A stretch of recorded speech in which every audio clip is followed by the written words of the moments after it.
Burning कारचा थरार, सुदैवानं कोणतीही जीवितहानी नाही. धुळे सोलापूर महामार्गावरील घटना. जालन्यात बर्निंग कारचा थरार पाहायला मिळालाय.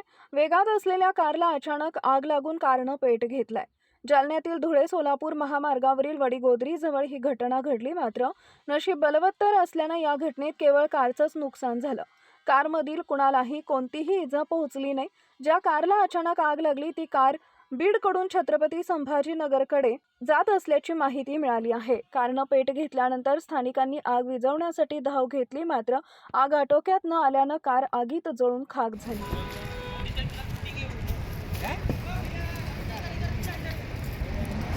आता काही नाही झालं.